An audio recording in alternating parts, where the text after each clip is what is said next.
Selain diagnosis, ini satu hal yang juga sangat penting untuk dibahas, ditemukan, dan diselesaikan di dalam terapi.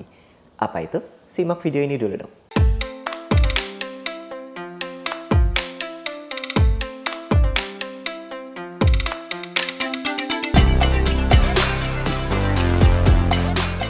Halo semuanya, perkenalkan nama saya Jimmy Ardian, spesialis kedokteran jiwa. Saya traumaterapis dari Wellspring Indonesia dan juga praktek di Siloam Hospital Bogor. Biar nggak ditanyain mulu tiap tiap bahas konten apa gitu nanya, dok praktek di mana? Buset, nanyanya kayak nggak habis-habis gitu. Ya sudahlah, berarti mungkin follower yang baru subscribe. Terima kasih udah nonton.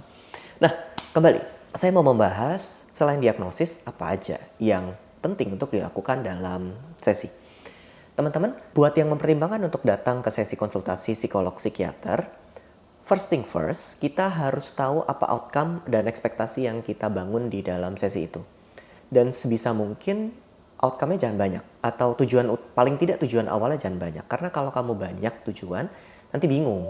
Kamunya bingung, terapisnya juga bingung. So, boleh disusun dulu satu-satu.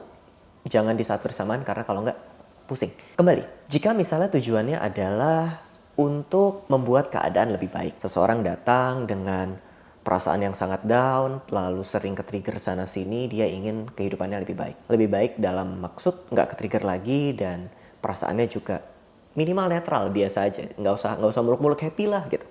Karena orang yang lagi down itu seringkali mikirnya ekspektasinya tuh langsung aku happy punya tujuan hidup yang gembira gitu. Ya dari minus minimal netral dulu lah. Masa pengen langsung jauh gitu. Ya bisa sih, cuman ya ekspektasinya dijaga gitu. Biasanya prosedur yang kemudian dilakukan di dalam sesi oleh psikolog psikiater adalah menentukan diagnosis. Kemudian muncullah label-label tertentu. Ada depresi, ada cemas, depresi campur cemas, apalah ya terserah itulah. Lalu diberikan intervensi. Intervensi ini bisa berupa obat kalau dia di psikiater, bisa berupa bentuk psikoterapi, apapun bentuk psikoterapinya. Cognitive behavior therapy itu proses dalam mengubah-ubah konten berpikir, atau ACT, Acceptance Commitment Therapy, untuk ngambil jarak sama pikiran dan melakukan tindakan sesuai dengan value. Kemudian teknik lain, misalnya mindfulness, based stress reduction, mindfulness based cognitive therapy, whatever.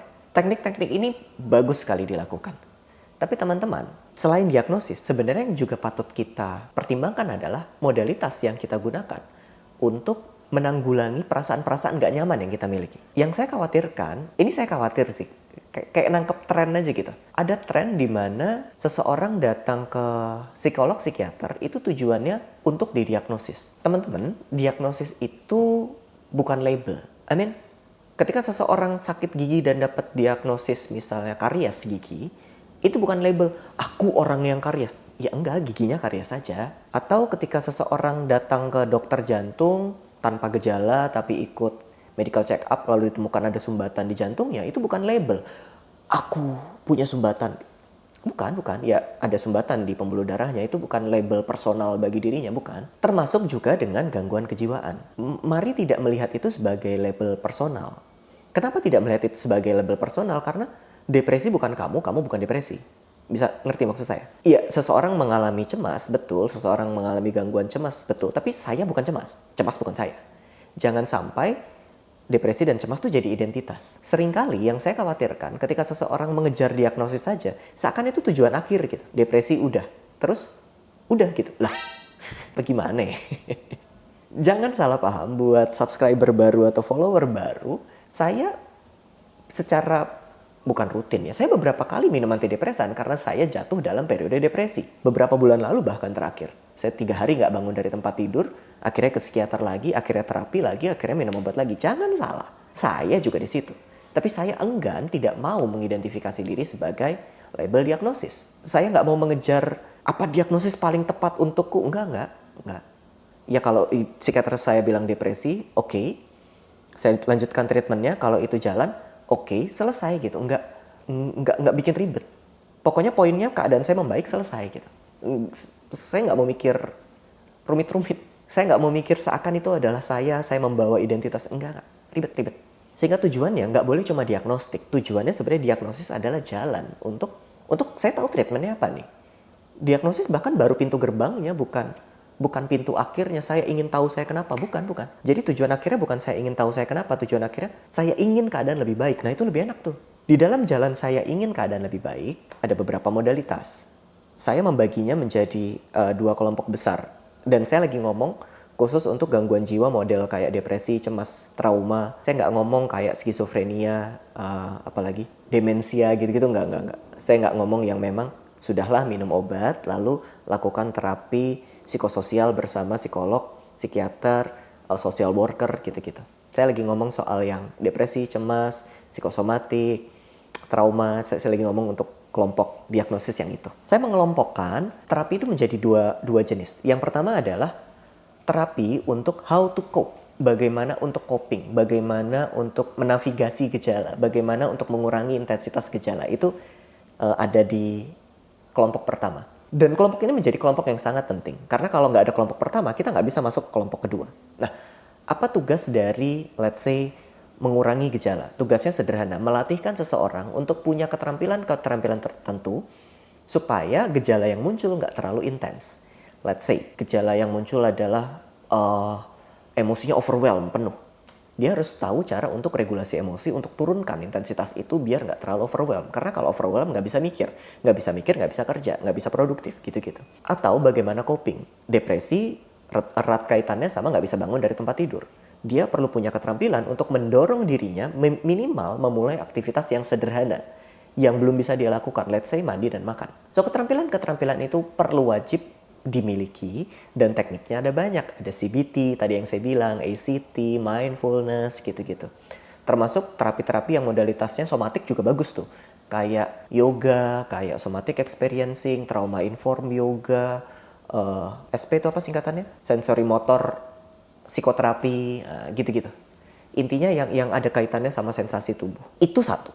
Dua adalah terapi yang fokusnya adalah memproses ulang memori traumatik. Karena kalaupun emosinya udah turun, udah terregulasi, tapi kalau dia ke-trigger lagi, emosinya naik lagi, lah ini kan jadi kayak bolak-balik aja dong. Ke-trigger, regulasi, ke-trigger, regulasi, ke-trigger, regulasi. Memang setiap kali regulasi, kita akan lebih jago, lebih aman. Jadi nggak akan sama situasinya, tapi ya bolak-balik. Nggak salah dengan itu. Sama sekali nggak salah. Pada beberapa konteks, memang itu yang bisa kita lakukan. Tapi ada yang kedua juga. Yang kedua adalah modalitas terapi untuk memproses ulang memori traumatik. Karena perasaan terlalu intens, terlalu kuat, terlalu panjang, terlalu sering. Perasaan-perasaan semacam ini seringkali didahului oleh latar-latar yang mengganggu. Dan latar-latar memori ini yang mengganggu kejadian lama yang sudah lama terjadi tapi bangkit lagi di dalam pikiran di realitas saat ini itu nggak semata-mata harus kita bawa seumur hidup sebenarnya. Memori-memori tadi itu kalau kita proses bisa hilang emosinya, bisa hilang kejelasannya. Sehingga nggak lagi ngeganggu, nggak lagi ke-trigger. Dan ini yang nomor 2 ini beda lagi kaitannya sama yang nomor 1. Memang dia teknik terpisah. Tapi nomor 2 ini akan sangat sulit, kalau nggak mau bilang mustahil, dilakukan kalau kita nggak punya nomor 1. Orangnya overwhelmed lalu minta terapi trauma. Nggak bisa.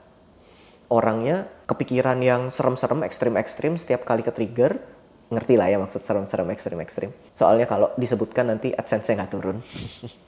Yang serem-serem, ekstrim-ekstrim, ketika ke-trigger, itu nggak bisa kita lakukan terapi trauma. Belum bisa. Harus nomor 1. Ketika dia udah terkendali, entah dengan itu atau dengan obat anyway, nomor 2 bisa dimulai. Kita bisa masuk ke kejadian traumatik, proses ulang. Di sini juga ada banyak modalitasnya.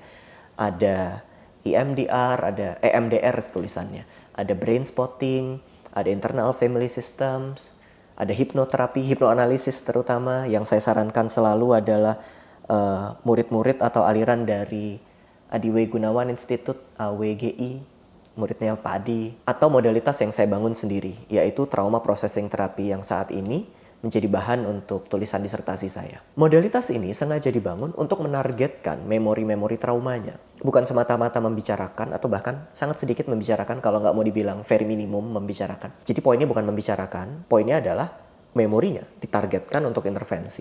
Emosinya hilang, bentuknya jadi nggak jelas. Di dalam konteks tadi, seseorang nggak perlu lagi ke-trigger untuk hal yang serupa. Untuk hal yang mengganggunya saat ini. Sehingga dia bisa terbebaskan. Bisa dipahami ya? Sehingga di dalam terapi selain diagnosis sebenarnya sepanjang tadi treatmentnya dengan segala macam konteksnya. Itu semuanya dibutuhkan. Highlight dari video ini sebenarnya saya pengen ngajak kita membuka wawasan Karena diagnosis itu bukan tujuan akhir sebenarnya. Tujuan akhirnya adalah pulih. Pada beberapa kelompok diagnosis yang dibutuhkan bukan semata-mata untuk regulasi saja, tapi juga untuk menyelesaikan memori-memori yang masih mengandung emosi sehingga hidupnya jadi terganggu, kira-kira gitu. Walaupun mari kita akui beberapa kelompok diagnosis lain butuh treatment yang sangat berbeda, let's say ADHD atau autism. Secara jujur, saya nggak jago sama sekali handle kasus-kasus kayak gitu. Jadi buat teman-teman yang mau tes ADHD atau tes autism, jangan ke saya. Dari awal akan saya bilang saya nggak bisa. Mending cari terapis-terapis lain yang memang fokusnya di situ. Neurodiversity, ADHD, autism, dan kelompoknya yang lain itu, it's a whole new topic. Saya kebetulan tidak terlalu concern ke sana. Jadi teman-teman boleh pikirkan yang berbeda. Kecuali kalau mau bicara soal trauma dan penanganannya, nah saya enak banget tuh bahasnya di situ tuh. Kok jadi kemana-mana? Oh ya kembali. So jangan cuma diagnosis, kita lakukan penanganan yang lebih luas gitu ya. Dan diagnosismu bukan identitasmu.